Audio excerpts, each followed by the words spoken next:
So we'll start the session by paying our obeisances and seeking blessings from Srila Prabhupada, who is founder Acharya of ISKCON. We'll also seek blessings from our spiritual masters, His Holiness Gopal Krishna Swami Maharaj and His Holiness Radhanath Swami Maharaj, who are initiating and instructing spiritual masters respectively. So we are on our journey to second chapter of Bhagavad Gita, which is titled, the second chapter of Bhagavad Gita is titled as Contents of the Gita Summarized. And this falls into, the first 6 chapters of Bhagavad Gita, which primarily talks about Karma Yoga. And we have 72 verses in this chapter. And within this chapter, for the sake of clarity, we have divided it into 5 sections. We have already covered the first 4 sections, and today we are starting on the last section. And Krishna willing, we will try to cover words from 52 to 60 today.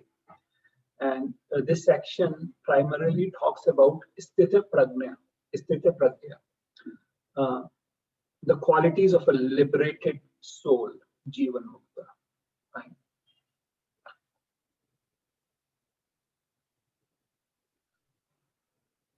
So basically how this section is related to the previous section is,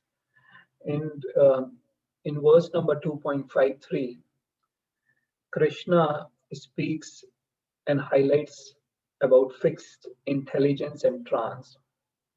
He says that when your mind is no longer disturbed by flowery language of the Vedas, and your intelligence is fixed in self-realization, then you will attain divine consciousness, which is status of Jivan Mukta.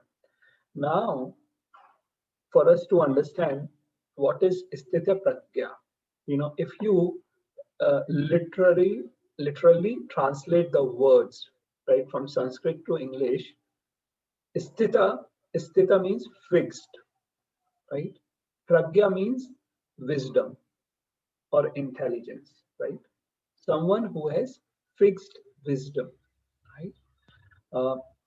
And in a spiritual sense, these Sthita Prajna is divine as person who is actually in Samadhi or is in divine consciousness, is in Krishna consciousness, is a Jivan Mukta, is a liberated soul, is a self-realized soul. So all these are synonyms, right, of the word Sthita Prajna, which Krishna is going to elaborately describe in this section of Bhagavad Gita from verse number 2.54 to 2.71. Okay, and then Krishna will finally summarize everything in 72. So Arjuna, having said this, in 2.54, Arjuna is going to ask a question. So I would request anyone to please read the Sanskrit words. Sumit, can I try? Yes, please. Arjuna uvacha sthita prajnasya ka bhasha samadhisthasya keshava sthita dhihi kim prabhasheta kimasita vrajeta kim. Very nice. Thanks, Arjun. Anyone will like to read the translation? I'll do Sumit. Yeah, O Krishna, what are the symptoms of one whose consciousness is thus merged in transcendence? How does he speak, and what is his language, and how does he sit, and how does he walk? Thanks, Krishna. So here Arjuna is asking about characteristics of a Sthita Prajna, of person who is in transcendence. So, and what characteristics is Arjun asking? That what are the symptoms of Sthita Prajna? How does he speak? How does he sit? And how does he walk? So it seems like Arjun is asking about some famous personality, like we have, these movie stars, actors, we have sports stars, and other famous personalities, and people just want to know, hey, where have they gone? What are they doing? How do they walk? What do they wear? And all those things, right? But those are frivolous talks, right? But here we are having serious philosophical discussion. But then why is Arjun asking these questions, that how does he sit, how does he walk, how does he speak? Now there's something more than these things in their literal sense, right? These are not just superficial information which Arjuna wants to understand. These questions are actually indicative of something deeper, something very, very philosophical, right? Now, before I explain you, I'd like to give you a background of why did Arjun ask these questions, okay? Now, we all know that Arjun is a pure devotee. He's a friend of Krishna. And because of this qualification of Arjun, Krishna chose to speak Bhagavad Gita not to Vyasdev, not to Narad Muni, not to Drona, Kripa. There were so many learned personalities there. But he didn't choose them to speak and to share this essence of Bhagavad Gita. And he only chose Arjun, right? And why did he choose Arjun? Because Arjun is a pure devotee of Krishna. Arjun is in a relationship with Krishna. Nonetheless, because Krishna wanted to speak this to Arjuna, Krishna literally involved his Yog Maya potency to put Arjuna in illusion. Because until and unless Arjun is in illusion, how he would, ask these questions. And then Krishna will take opportunity to explain the essence of Vedas, right? So we should never, sort of misinterpret that Arjuna is in illusion. Yeah, Arjuna is acting, or what we can say, Arjuna has been put in illusion by Yog Maya, right? So Arjuna is a pure devotee. Okay. Now, going through the first chapter, we understand that Arjuna, he gave various reasons. Arjun gave various reasons for not fighting, right? Can anyone share what were those reasons? Compassion to the family Yes. members, near and dear one. Right. And then incurring the sin due to the fight. Right. And then destruction of the family traditions. Right. And then there is a second one. Not enjoying. Not enjoying the result, victoria. Even we are victorious, not enjoying the results of the war. Right. So basically, and the fifth one, I think there is an indecision. Indecision, right, which was discussed in second chapter, right? So basically, all in all, Arjun didn't want to fight, right? He gave these reasons for not fighting, and his intention was that I don't want to fight, right? And just because Arjuna didn't want to fight, he specifically focused on the verses which are referring indirectly to someone who would not involve in avaram karma. Avaram karma means like abominable activities or sakam karma type of activities or karma kanda type of activities, So, what happens when there is a general talk? Audience would just assimilate maybe 20% of what has been spoken. And that 20%, what is that 20%?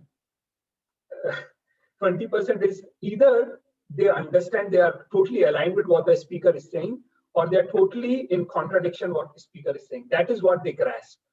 Rest 80% they don't understand. And that is what Arjuna seemingly did. What he did, Krishna spoke about Durena hi avaram karma in 49, right? And then he spoke about Samahadi Achala Buddhis, 53. And these things seemingly say that Krishna, that Arjun, you should not, a person should not be involved in, ghastly things, and should be a good devotee, should have a achala buddhi, a fixed intelligence, and all those. So, and Arjun specifically ignored the verses which Krishna talked about fighting, right? Like Yudhaya Krita Nishchaya. I'm so sorry. Like there is the electric power has been cut. But are you able to hear me? We can hear. Yes, we are able to hear you. Yeah, we can hear you. So here, and you are able to see. I just changed the settings.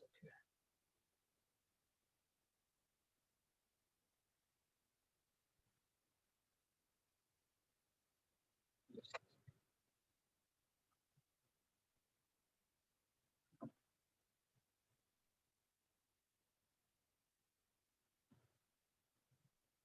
Okay. So that's fine. But you are seeing a dual screen, right? So let me share.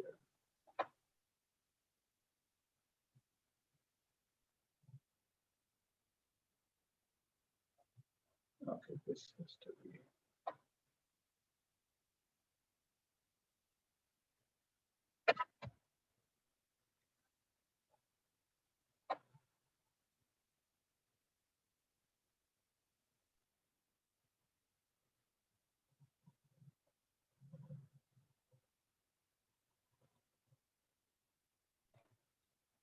Okay, so right. So Arjun specifically ignored where Krishna talked about you should fight. Like these were verses 2.37 and 38, right? Where Krishna highlight that you should fight. Arjun specifically didn't highlight. And what he wanted to highlight, Krishna, you talked about someone who has a fixed intelligence, who is a pure devotee, who is a Jivan Mukta, and he somehow speculated that these people will never be involved in ghastly warfare, like fighting with their relatives and all. So, which is why Arjun specifically asked these questions, right? That what are the characteristics of a sthiti pragya, right? But Krishna is going to explain that in detail, right? And Krishna always takes opportunity to speak about pure devotees. So now to further explain what these things actually mean, right? When Arjun is asking Kim Bhasha, Kim Asita, Kim Prabhasita, Kim Vrajeta. So we will see that what these words actually mean. So, okay, let me. So Arjun, question of sthit prajna is, I have already explained that they are related to someone who is in Krishna consciousness, who is in Samadhi. Now, kabhasha means what? Bhasha, if you see that there in Sanskrit, in our spirituality, many acharyas have written commentaries on Vedanta, Brahma Sutra, Upanishads, Bhagavad Gita. So all these commentaries, like Govind Bhash, written by Baldev Vidyabhushan on Brahma Sutra, right? So that is known as Govinda Bhash.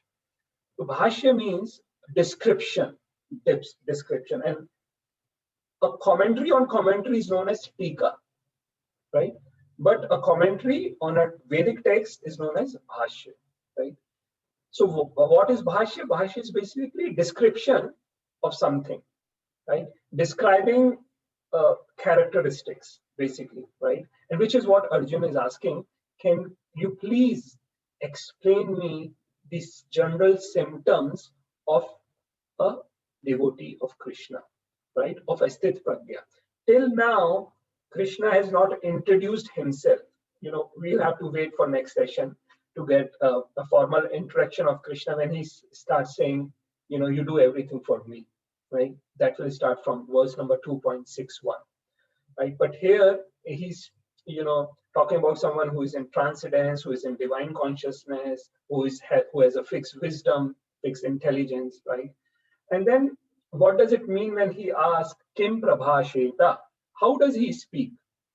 How does he speak means, we have highlighted here that on receiving praise or blame, affection or hate, how does the devotee react to these dualities of the world? How will he react to those things? And Kim Asita. Kim Asita means, how does he restrain his senses from the sense objects? How does he restrain his senses from the sense object? And in few slides, I'm going to explain you, as I told you, I'll explain you everything, what is sense, what is a sense object, mind, intelligence, what is the relationship and all that, right? And then Kim Vrajeta, walk. How does he respond to sense objects, right? In 58 to 63, Krishna is going to explain that how one is going to restrain, how a devotee is going to restrain himself from the sense objects. And thereafter, from verse number 64 to 71, Krishna is going to explain that how does he reciprocate with these sense objects? How does a person in divine consciousness reciprocate with the sense objects? Okay, now before I explain, does anyone know can anyone define what is sense and what is a sense object? What are the senses? Normal from your understanding, senses. Like, I don't want to be here. If there's nothing too philosophical, you can just say. Would you feel dualities? No. What I'm saying is just say from biological things. We know that there are 5 senses. You speak of 5 senses, and the 5 senses rest on something that is a sense object. Their goal. Yes. So, and what are the 5 senses? Taste. Yeah. Skin, touch, Yeah. sight, right, hearing, and eye, right? So, and the sense objects will be reciprocal. Like for eyes, it will be something beautiful, right? Yes. For ears, it may be some good music which someone wants to hear. It may be any type of music. Tongue, it may be delicious, food stuffs, right? Touch means everything someone would like to touch. So senses are the 5 senses, and sense object, something which comes in contact with these senses, right? So they are sense objects. So how a person in divine consciousness restrain his senses when he's exposed to sense objects, right? And if required, how is he going to deal? How is he going to reciprocate with those sense objects? And this is very practical, and this is very important for all of us to understand. Okay. So I'll move on to the next verse. Symptoms of Sthitprajna are defined in 2.55. So will someone like to read the Sanskrit verse?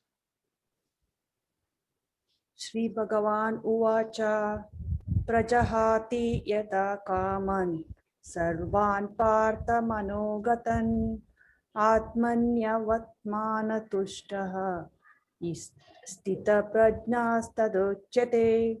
Wow, very nice. Thank you very much, Ramani. Thank you. Right. So in this verse, very important verse. It's like it talks about that what are the main characteristics of a person in divine consciousness, and does anyone know who this person is? This photograph which I have pasted in this slide.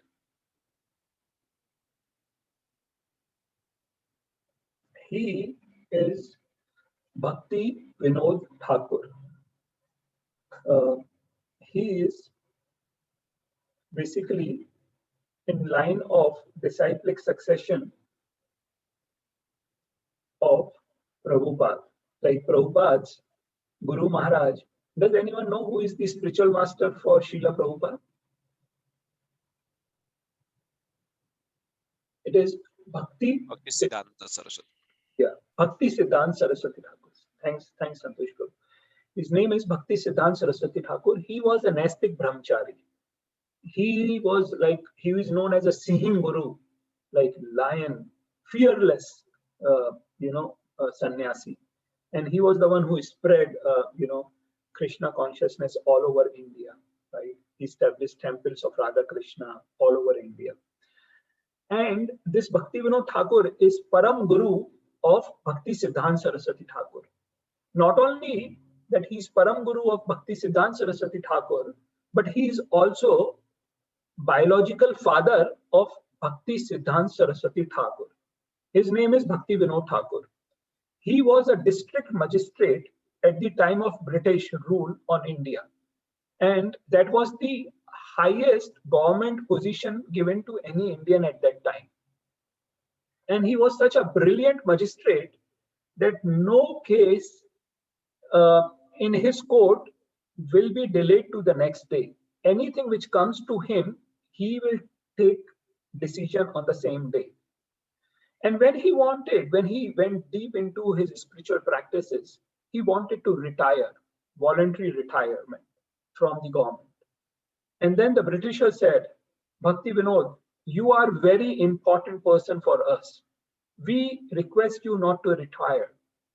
What they did was they laid a railway line from his house to the court. Until past 5 to 6 years, that railway line was still there in Bengal. So there was a railway line from his house to the court, so that he would not waste his time, right? And he will spend majority of his time writing books.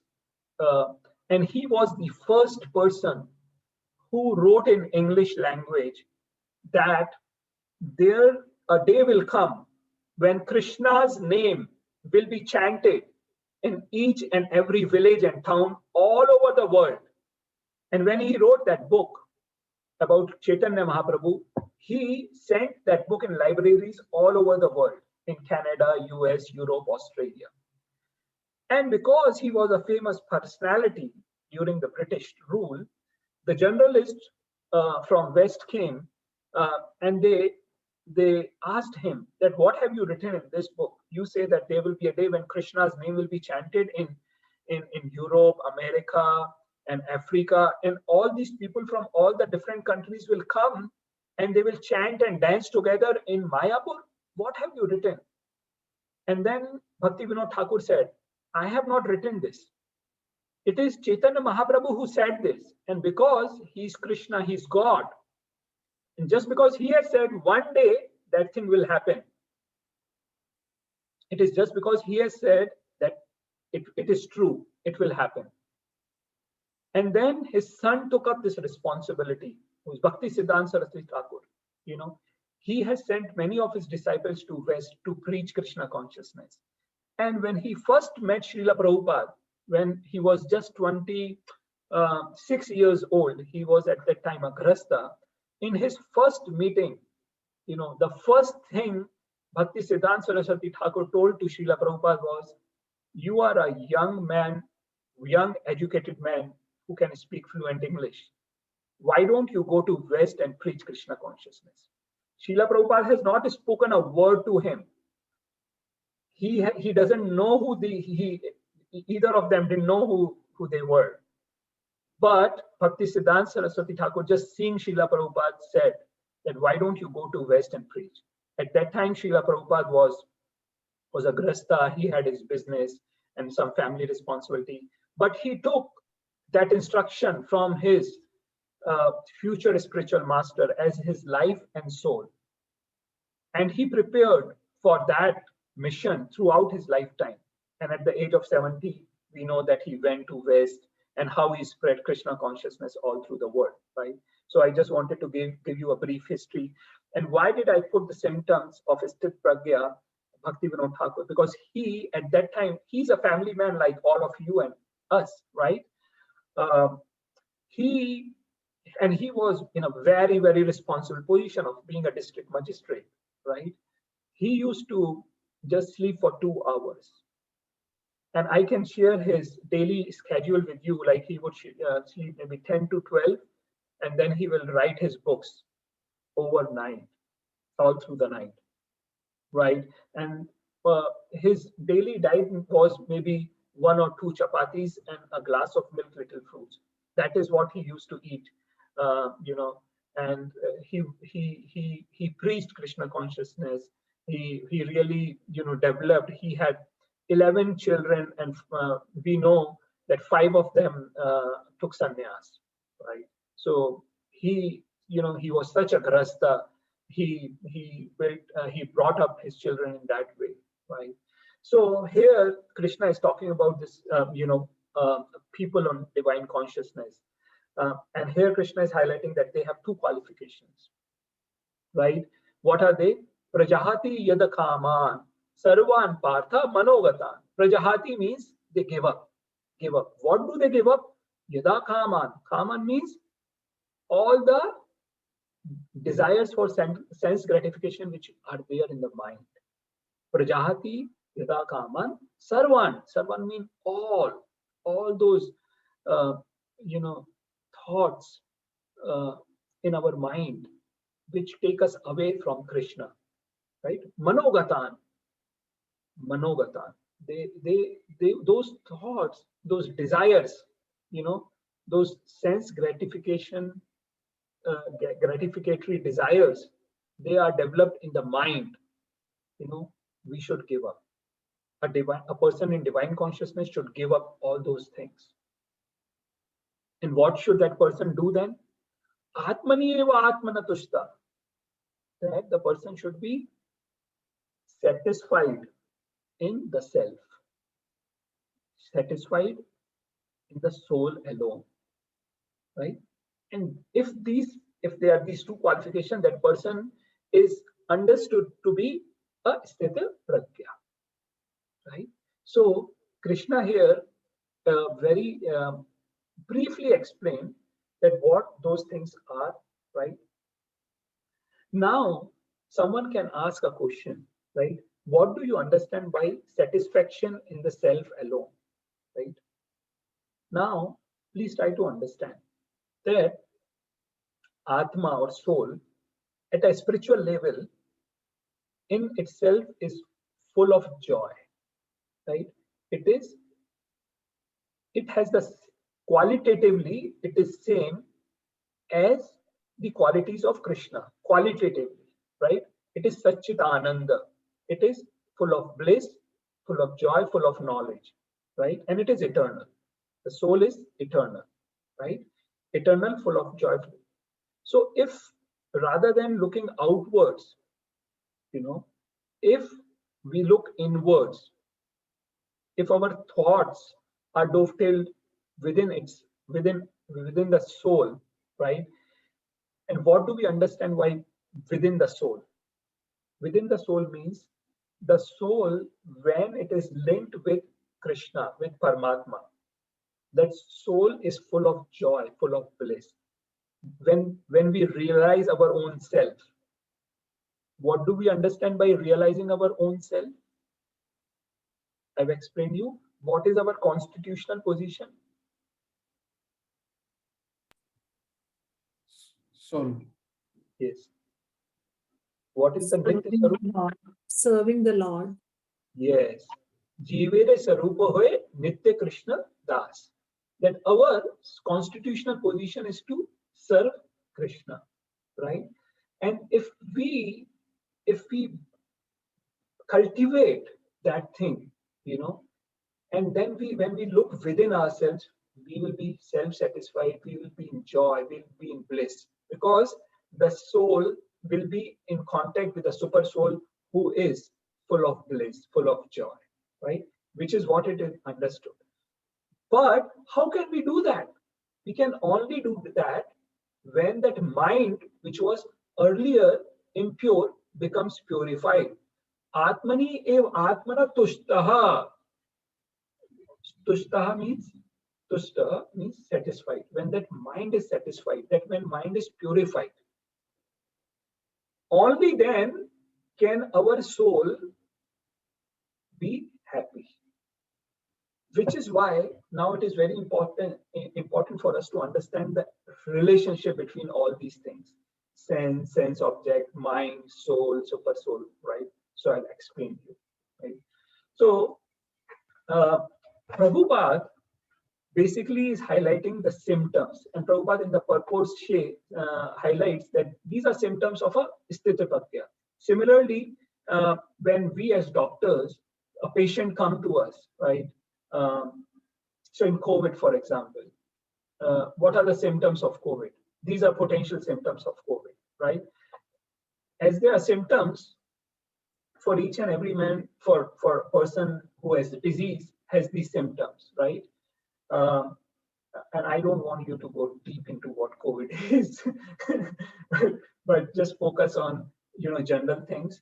Prabhupada specifically highlights that the way there are symptoms of a patient in any disease, they're people like who are rich and they have their own style, right? They show, we understand them that they are rich by how they live their life, right? They will have a big bungalow, big cars, the way they associate with different kind of people, and we understand, right? They are a particular characteristic of a rich person, right? So any person will have their own characteristic depending on who they are, right? Similarly, a person in Krishna consciousness, a person in divine consciousness also has his characteristic. And the most important characteristic which Prabhupada highlights in the purport is what? Can anyone read this?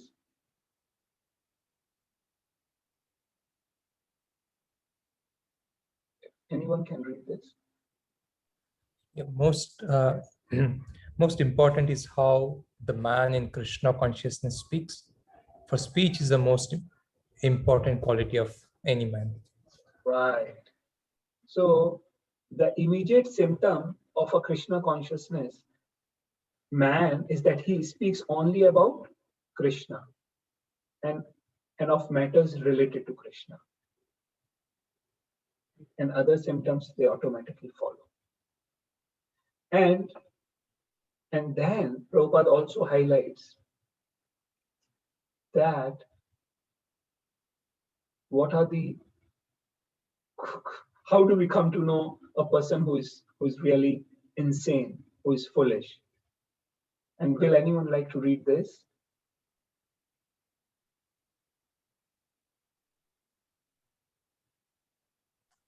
Anyone can. It is said that a fool is undiscovered as long as he does not speak.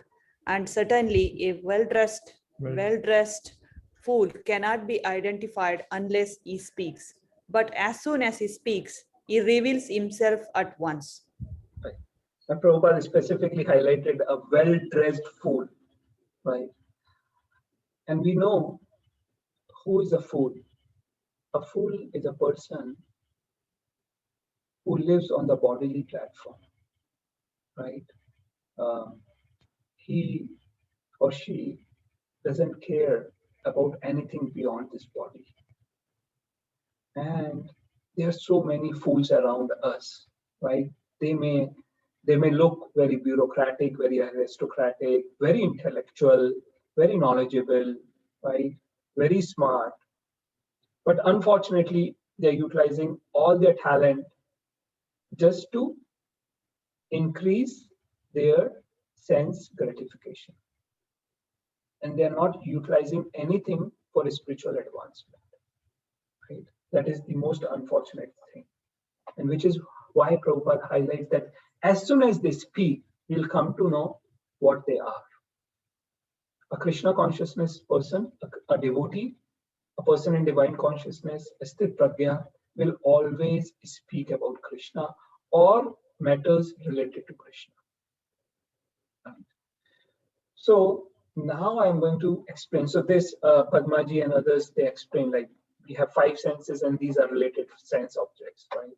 So you understand this clearly that, senses, they always want to look something around, right? Uh, things which are attractive, seemingly, right? But those seemingly attractive things trap us down. And you know what is the most dangerous thing? Like everyone is talking about the coronavirus, COVID. But do you know there is one virus which is more dangerous than the coronavirus? Terrible virus. Terrible virus. Liver virus. The terrible virus is TV. Terrible virus, TV. And there is a very nice bhajan, which Hindi bhajan, which says that ऐसा कलयुग आएगा कि I don't know the lyrics, maybe Harshad or anyone else know, कि people will see their daughter dancing in front of them, you know, and all these nonsense things happening in Kali Yuga, and people will enjoy those things. And that is what we see in marriages. They will make their daughter dance in front of thousands of people, and they will enjoy. That is their pride, unfortunately. That is Kali Yuga. That is what is happening. You know, all our senses. You know, we want to hear this music, that music, and so what we have to do is try to involve all these sense objects into what? Dovetail them into looking for external spiritual sense objects. And what are those external spiritual sense objects? Deities of Krishna Radha, right? Hearing about the holy name, Kirtana, Bhajan, right? Studying Bhagavad Gita, eating Krishna Prasadam, right? Now, these are somehow known as external spiritual sense objects, right? When we understand by Atmani eva Atmana tushta, you know, we talk about internalizing, you know, rather than looking outwards, go inwards, right? I think so. Many of you who have had some exposure to different spiritual paths might have heard this a lot. And I have, unfortunately, I have heard so many times when people pass away, they'll say, okay, we'll keep a 1 minute silence. What do we do in that 1 minute silence? If we look inwards, what is inward? Our mind, which is full of agitation, which is in distress, which is either, you know, thinking of something here, there. Mind cannot be, you know, what Arjuna said, Shanmukhji, in 6.34. Chanchalam. Pramadi Balavadradam, right? Arjuna said, I can control WIND, wind, but I cannot control MIND. When Arjuna cannot control, Arjuna was such a, you know, powerful spiritual personality. If he could not control, then who will control, right? And we talk about internal, you know, we should go internal, don't look external. Yes, that is important, but we have to understand what do we mean by internal, right? And what do we mean by not looking external? Because if we don't understand, we get confused. Oh, do you also mean that going to temple, having darshan of deities, you know, hearing Krishna Katha, reading scriptures, hearing Kirtan, Pravachan, taking Krishna Prasadam, all these things seemingly are external to us. But these external things, they are leading us to internal happiness, which is linked with Krishna, right? These things are all related to Krishna. These seemingly external things are actually directly linked to something which is the essence of the soul's relationship with Krishna. And it helps, these spiritual things help us to revive our dormant Krishna consciousness, our dormant nature of being a Sthita Pratya. And I will go further now, explaining you what does that mean. This is something important. Okay, now what is this? This is like a body, right? So when we talk about internal and external, anything which is outside this body is external, right? Am I correct? And anything which is inside this body is internal, right? Now, what about this? We have our mind. Is mind internal or external? Can somebody share with me? Is mind internal or external? It's internal, but it's external. Very nice, Sharmukhi. Very nice. It is internal. It is seemingly internal, but it is external. Why? You know why? Why? Because what are we? Soul. We are soul. Anything outside the soul, including the mind, is External. Body external. So when we talk about, when Krishna or when our scriptures talk about internalizing, does not mean close your eyes and think. That is not internal. That is not, peace formula. It is better, what happened? One of my friends passed away, my school friend. So in Corona. So I requested my school batchmates that if you allow, then I can sing Kirtan. And they said, okay, fine. 2-3 minutes, I sang Kirtan for. And then, after then they were talking about him and consoling and all those things. That was a memorial meeting. And then after half an hour, someone said, oh, we have not kept, peace for 2 minutes. We should now, everyone should pray for him, be in peace, just close eyes. And I don't know what they were doing. So that is basically a wrong understanding, right? That peace, it is very difficult for a person who is his 99.99% is involved in material things, and 0.001% in spiritual thing is also to increase the material assets. They go to temple just to pray to Krishna, please increase our spiritual, our material things, please keep our material things safe. That is what they do. 100% materialistic, right? So what are we? We are soul. Anything outside the soul, including the mind and the body, is external to us. I hope this is very important, and I hope you have understood it. Anything mental is not spiritual, right? So reference point for us should always be soul. Both the mind and the body are external to us. So when Krishna says Sarvan Partha Manogatan, it is mental. Give up those mental things, right? Okay. So external, not to the body, but in context with the soul is what we have to understand. Okay.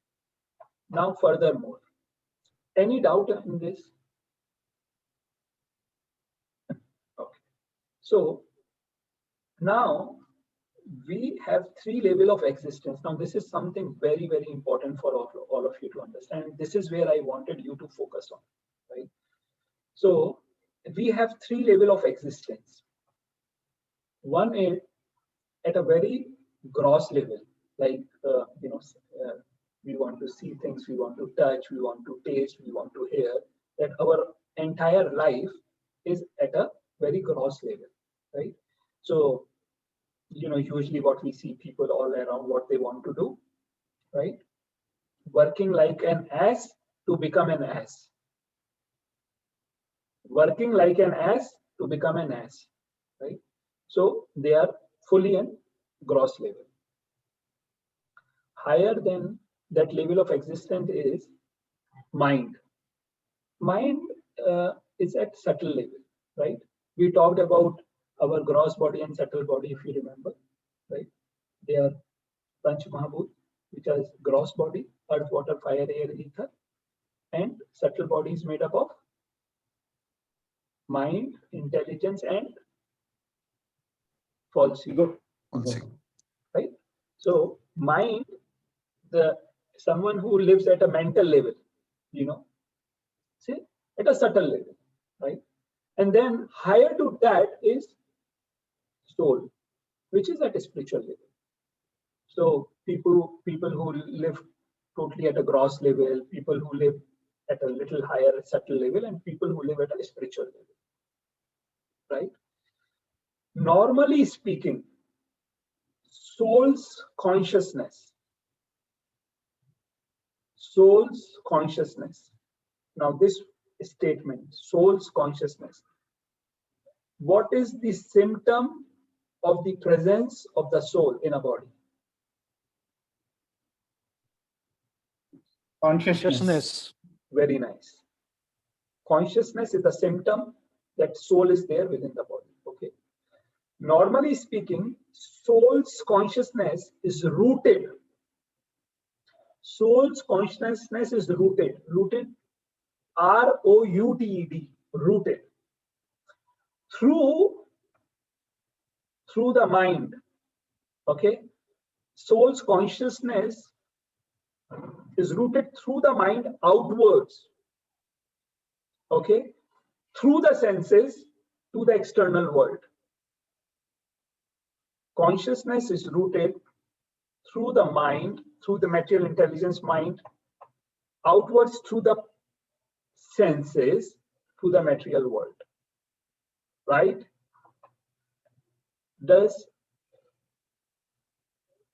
Is it clear? Everyone understood this?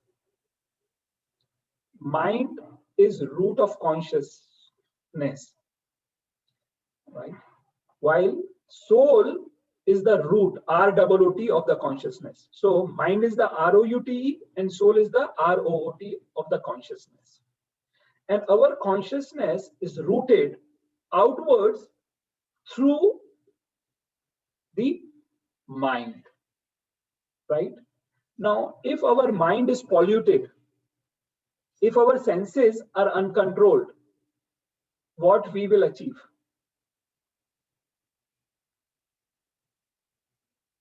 We'll not realize that we are soul. I think that's the... We will achieve material world, like we will end up being in a material world, right? So consciousness can go outward through the mind, right? It is external. Even going through outwards through the mind, through the polluted mind, is external, right? Now, when we direct our thoughts inwards, right, inwards to the soul, then what happens? Then we get happiness. Why? Because what's happening? Now see, now when we talk about inwards, what does it mean? Inward means we are trying to connect our soul with super soul, with Paramatma. Okay, and what does that mean? Practically means that we are trying to study or come in association with Guru, Sadhu, and Shastra. This is a triangle of spirituality. Guru, Sadhu, and Shastra. This is what it means to look inwards. To look inwards. To look. Soul is looking toward the super soul. Consciousness is looking inwards, right? And when we come in contact with spirituality through Sadhu, Guru, and Shastra, what do we get? We get transcendental intelligence. If we get transcendental intelligence against material intelligence, so here we were in material intelligence, but when we look inwards, what do we get is transcendental intelligence. And transcendental intelligence helps us to get Atmana eva Atmana tushtaha. Right? Right? Do you understand this? Right? There was Sarvan Partha Manogatan. All these things, leave them away. Prajahati Yadakaman. Right? But what they should do is here. Atmani eva atmana tushtaha. Purified mind, purified senses. And with this, what are we going to achieve? We are going to achieve Golok Vrindavan. So you see the difference, the two different tangents spoken in this verse, 2.55. This is what is the difference between a divine conscious, a Krishna conscious person versus a materialist. Materialist will always talk about what? Bhoga and Aishwarya, right? While through the material intelligence, polluted mind, uncontrolled senses, he will be entangled in the material world. I've shown here the suburb of Mumbai, what you see from the flight. And has anyone seen this? When you land in Mumbai airport, you see all these suburbs. Dharavi, yeah. Sumit. Huh? Dharavi. Harshad? It's called as Dharavi. Oh, see, Harshad is from our Maharashtra. Harshad knows everything. So, what Harshad is sharing is what it is known, right? Now, Harshad, you please tell me, how do you feel when you look into it?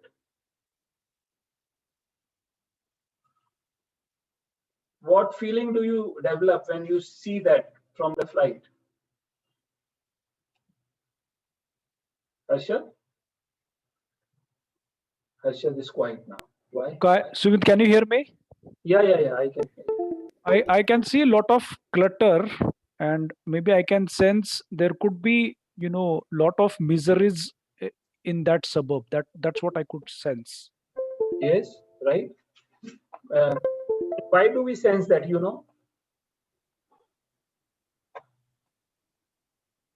Why do we feel?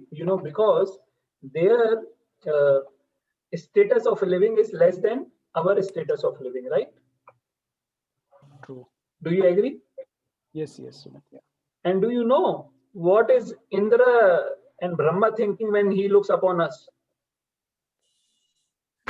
Same what we are thinking of Dharam. Wow, who was that?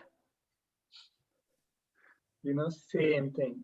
And then if you even go higher to Golok Vrindavan, Oh my God. right? What will Krishna think? Where are we? Pathetic. Huh? Pathetic. I don't know. But now please understand one thing. I am asking a very fair question to all of you.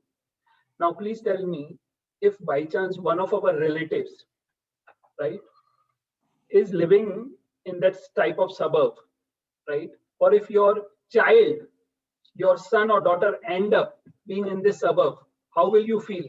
Will you feel happy? Will you feel happy? Not at all. How is Krishna feeling when we are in this suburb? Even worse than this. How is Krishna feeling? Unhappy. He is very unhappy. He wants us to be back as soon as possible, back to Golok Vrindavan. And that is why he has given this Bhagavad Gita for all of us. So please try to understand Krishna's position and his love for all of us. That is why he is sending his representatives. He is coming down to help us. He's trying to shake us. Please understand, what are you doing here? You should come back to me. But we are embracing this material world tightly and we don't want to leave it. Right? So we should all understand that, what is our position, what does Krishna wants from us, how much Krishna loves us, and what he thinks when we are in this material world. Right? So now I want to ask you a question. Does this give you a clarity of what is the relationship of sense object, mind, intelligence, soul, and super soul? Do you have any doubt or do you need any further clarity?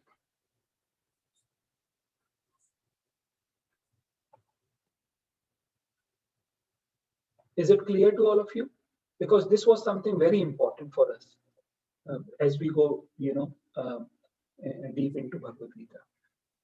Okay. So no news is good news. So there is no. So that is all of you have understood. Okay, so we'll go. Okay, who will like to read now? In this, Krishna is going to describe what is the next thing. How is a devotee going to speak, or how a devotee is going to, what was that? React when there's something good or bad, favorable or unfavorable happens. How does he react? Okay. So someone would like to read the Sanskrit verse? I will read you. Okay, please go ahead. दुःखेष्वनुद्विग्नमनाः सुखेषु विगतस्पृहः वीतरागभयक्रोधः स्थितधीर्मुनिरुच्यते. Thank you very much. Very nice. So, who will read the English translation? Yeah, I can read it. Yeah, please. One who is not disturbed in mind even amidst the threefold miseries, or elated when there is happiness, and who is free from attachment, fear, and anger, is called a sage of steady mind. Right. One who is not disturbed in the mind, even amidst the threefold miseries, or elated when there is happiness. Right. So, Prabhupada is elaborately highlighting in his purport that so-called misery, if a Krishna conscious person faces those miseries, they just think that it is minimal. I was deserving much more, but because now I am a devotee, it is nothing, negligible, right? If, for example, if I was supposed to have a fracture, I will just have a slight scratch, right? So that is how a devotee thinks, how Krishna is protecting him. And actually that is what happens, right? And when there is something good happens, what does a devotee think? Is he elated? Is he up in the sky? No, he thinks it is my Guru's blessings. It is because of Krishna's blessings that is what is happening. He would never ever take the credit. And so was Prabhupada. He never took any credit of what he did. He always said that this is by the blessings and mercy of my spiritual master. And Krishna is always with me, And he's never disturbed by anything. Vitaraga bhaya krodha. What? He's free. Vita means free. From what? Rag. Attachment. Bhaya means fear. Krodha means anger. Why? Because he's always 24 hours involved in Krishna's activities. Right? So, failure or success, he attributes it to Krishna. So, what attachment is there for him? What anger is there? What fear is there for him? He's fearless. Right? Because it's like he knows that it's Krishna who is protecting me, and whatever wrong or good happens is because of Krishna. So dependence on Krishna helps us to get these divine qualifications, these divine characteristics, right? And for service of Krishna, this devotee, is going and can do anything. Like Prabhupada, at the age of 70, when he was going to US for the first time through a cargo ship, he had 2 heart attacks. He was going outside India for the first time. He had 2 heart attacks, and he had no one there in US. He had no money. He was a sannyasi. He was just going to preach Krishna consciousness. For 1 year, he struggled badly in USA. People stole his things. He was living in such a miserable conditions, but then he was trying. He was saying, my Guru Maharaj wanted me to preach, and I will somehow try my best, even if I leave my body. He was very well situated in Vrindavan, in India. who will leave that, Vrindavan in that age? But he left Vrindavan just to go to US. So Sumati Morarji, who sponsored him, she said that, where are you going, Swamiji? It is hell. You will die there in that cold. Prabhupada said, my spiritual master wanted me to go there to preach, so I have to go.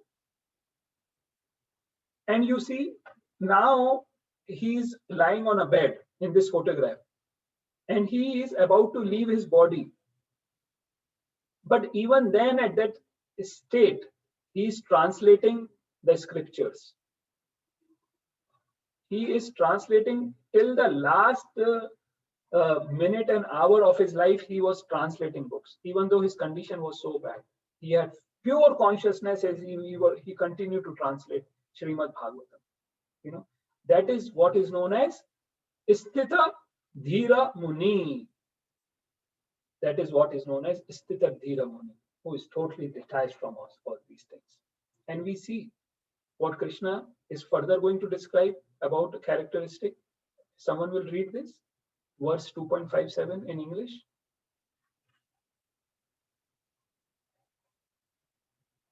Just in English, anyone can read. In the material world, one who is unaffected by whatever good or evil he may obtain, neither praising it nor despising it, is firmly fixed in perfect knowledge. Very good. Thank you very much. So here, does anyone know who is this and who is this? Narasimha Swami. Narasimha Swami, yeah. And who is this boy? Prahlada, Bhakta Prahlada. Narasimha Swami just killed Hiranyakashipu. And all these, these demigods, including Brahma, Lakshmi ji also was there. Though Narasimha Bhagwan is so ferocious, we are not going to go near him. And then what did all these people do, They said, Prahlad, you go. And Prahlad was fearless. Prahlad was a pure devotee, unaffected by anything. Right? That is a example of a Sthira Dhira, Sthita Pragya, of a Jivan Mukta devotee. Right? Because as long as we are in this world, there will always be something good or bad, because this world is all about duality, right? But one who is fixed in devotion, in Krishna consciousness, will not be affected, right? Will not be affected. What do you understand by that?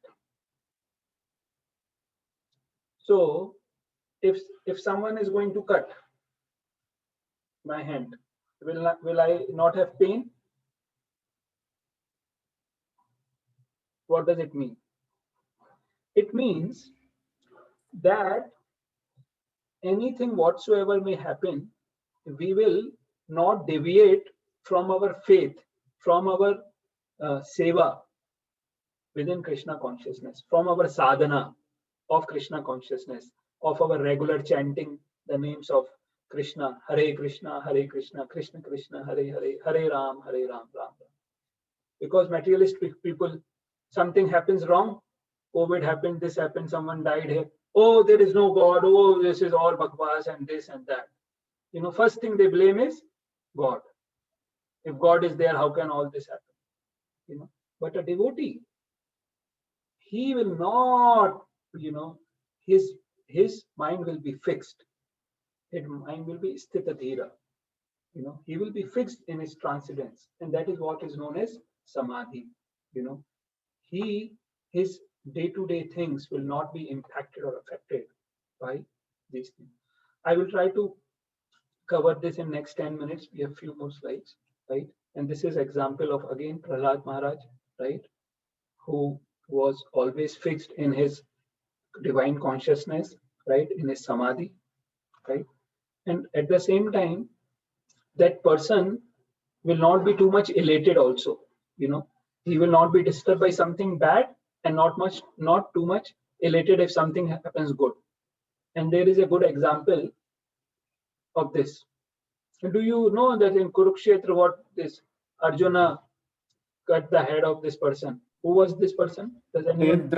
Jayadratha. On day 13 of the Kurukshetra, Day 10, Bhishma died. 11, 12, this Drona became Senapati there. And he was very ferocious. And then day 12, they killed our Abhimanyu. Arjuna took a vow, I will kill Jayadratha. If I am not able to kill, I'll enter into fire. And everyone surrounded him, Jayadratha. Duryodhana arranged not 6, 8 Maharathi surrounded, and they were not letting Arjuna enter. And then what did Krishna do? Krishna used his Sudarshan to cover the sun. And the Kauravas thought, oh, now Krishna will enter into a fire. And Jayadratha, who was shaking like a dry leaf, he was jumping up and down, becoming happy that now Arjuna will enter. And he said that now I will prepare a fire for you and you enter into it. He became so joyful. They were enjoying. And then what did Krishna do? Krishna said, Arjun, take up your bow and arrow and aim at Jayadratha. Arjun didn't ask, Krishna, what are you saying? What are you doing? And immediately Krishna said, sun is there and Jayadratha's head is there. Shoot the arrow. And Arjuna shot the arrow. Right? And where did this head fall? In the lap of Vridhashatra, his father, Jayadratha's father. Because he has asked for a vow, a boon, that someone who makes head of Jayadratha fall in the ground, his head should blast. And so his own head blasted. Vridhashatra died. Right? So, example of you should not be too much, elated in when you have some happy condition, good condition, positive things. Keep yourself on ground, my dear friends. Keep yourself on ground always. Be thankful to Krishna. Always appreciate what Krishna is doing for us. Be grounded. And in that state, you will be very efficient and you will be content. You will be calm. You will always be thankful to Krishna. Otherwise, people like these Kauravas, what they happened with them. Right? So, in the interest of time, I will not proceed any further. So, I just want to check now. Anyone has any question? Very clearly explained, sir. Thank you so much. My pleasure.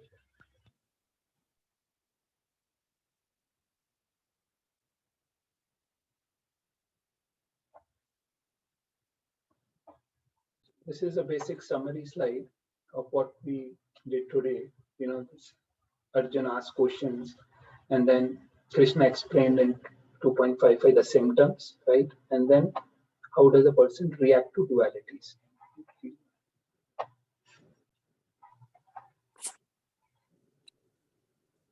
I hope it was clear.